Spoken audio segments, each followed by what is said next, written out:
All right, all right. My little friend is here. He's close to this stage here, our first stage of development.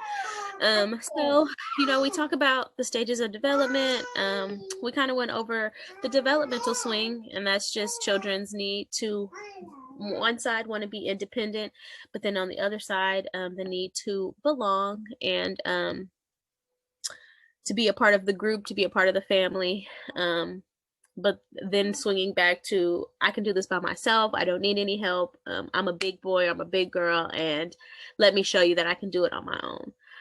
One of the first one of the first thinking stages that children normally grow into is between the ages of 3.5 to 4.5 years old.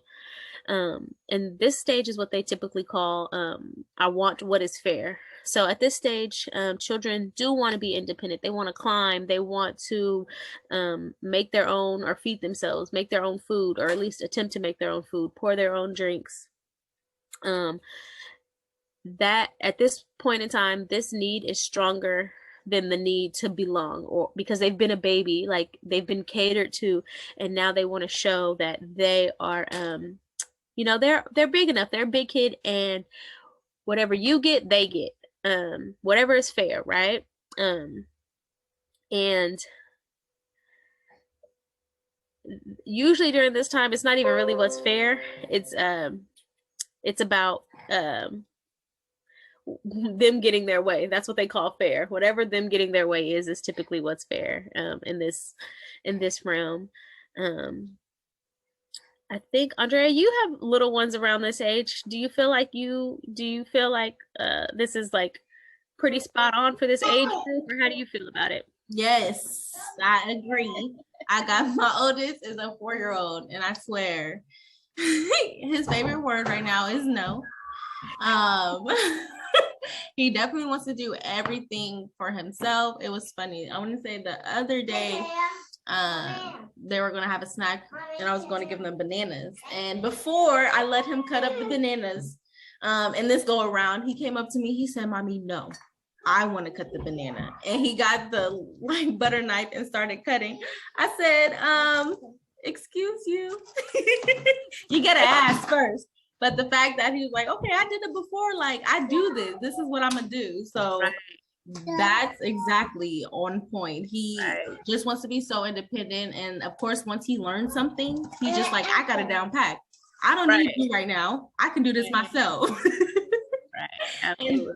And, yeah, the kids, they kill me on how fast they pick up things. Because y'all, I don't know if I said it in here before, but once they see you doing something, even saying something, they know it. They understand it. They're gonna try to do it for themselves. They're gonna say it somewhere, but they definitely for sure is always watching you. But absolutely.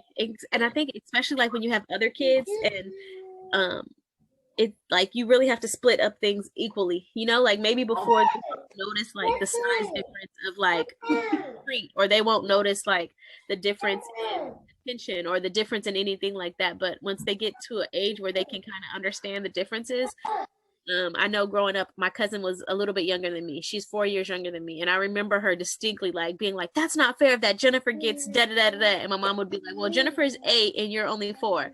And so she was like so hysterical all the time. She would be so upset. So, and then she would like, I would save my stuff. So if I got candy, I would save it. Right.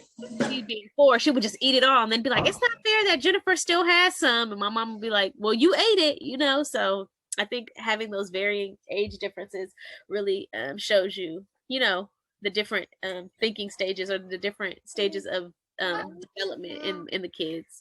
Oh, definitely. So, and I do catch myself because I'm definitely one that's just like, because I have so many, I'm just like, just let me do it and let me get it out the way. Okay. It's going to go faster. But like I said, he's at that point where he wants to be independent. So I definitely have to allow him to be independent, because not only will it help me, it's going to help him in the long run with going and taking that initiative to do it for himself, complete the job. And, he definitely feels good about it and definitely boosts his little confidence. Yeah, absolutely. That's awesome. That is awesome. So one thing that we sometimes we don't really talk about, and especially in our community, is like lying and how normal at that age lying is. Like we're at that age, we're really forming and like teaching children the truth between um, teaching them the difference between a truth and a lie, or make believe, or fairy tale, whatever it is that you choose to, whatever term you choose to use in your home. You know what I mean? I was growing up, I couldn't say lie. My mama was old school. I wasn't allowed to say that. I had to say like that's a story. That was what my mama called it, right? But excuse me. But this is just children are just trying to get a positive consequence. They're trying to get a positive reaction. They're telling you what they think you want to hear. And it's really important during this age, during this time, to really help them differentiate what the truth is and what a lie is, and the consequences of telling a lie and the benefits of always telling the truth. This is like such a critical period of time to really help them understand those, to understand the differences between that. And remembering like not to overreact. I think like lately I have a 16-month-old and he's really, really smart. And I mean, I'm sure every parent thinks their kid is really, really smart, but it's like difficult because sometimes I'll be talking to him and I'll be like, slow your roll. Like he's only one. Like he is a baby, like I can't overreact. I can't be upset. I have to very like much check myself. And I think it's the same. A 3 or 4 year old, yeah, you think they should know better, but they only 3 or 4 years old. Like your car is older than that baby. Like, you know what I mean? You got drawers older than that baby. Like, it's okay. Like, yes, they still trying to comprehend and understand. Yes, I'm with you right there because like his growth. He's my oldest, so he's the one obviously seen from infant to toddler to like dang near, I don't know what was the next stage, like I don't know, school kid age. And I'm just like, wow, like his growth is amazing. And so sometimes I do catch myself like, okay, Andrea, yes, he's definitely old enough to understand a few things, but he don't know it all. Like right. He's still trying to understand, like he's gonna do it. And it's so funny because I'm pretty sure but I tell myself, like, I told you this before, like, why are you doing it again? I don't understand. Yes. Just look at me, just like, that's because he's still learning. He's still trying to process it. Like, kids need that repetition to actually really hold on to that grasp of what you're asking them. So, yeah, I definitely. You have to check yourself as an adult. You have to check yourself as a parent and be like, this is just a baby. Like, right. He is still just a little baby. So, I be thinking about that. Like, I'm at my job and I still don't know half the stuff. And I know my boss probably be like, girl, I done told you. And it's like, I've been working here as long as he's been born. So if I expect him to not, and he's constantly learning something new every day, just new things. So I think it's like super important that we remind ourselves, check ourselves, not to overreact, not to be too hard on ourselves, and not to be too hard on our little ones. And then, because as soon as it's over, they're moving into the next stage. No, for real. What you should do what you're told stage, right?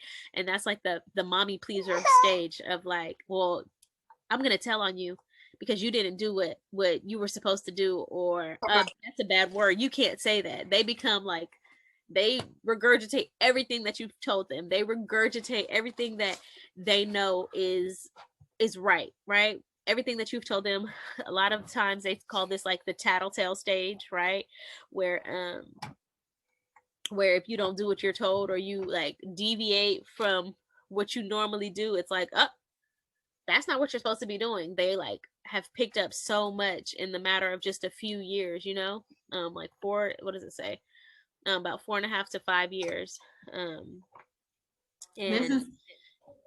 this is another one of my stage. Still, even with my oldest, I swear, and it's crazy because I have the younger ones, and so when we're talking to our younger kiddos, he picks up on that, and then he tries to be the parent and be like, no, you can't say that, or no, stop crying, you're not supposed to. And I'm just like, oh dang, like we definitely for sure another one gotta watch what we do and what we say, because they're like, this is what mommy said, so you're supposed to do it, or this is what daddy said, so you better do it. You gonna get in trouble. It's like the pendulum is swinging back to need to belong, you know. Yes. That they want to let you know, like, this is how we do it in this family, like their need to belong. No, seriously, yeah.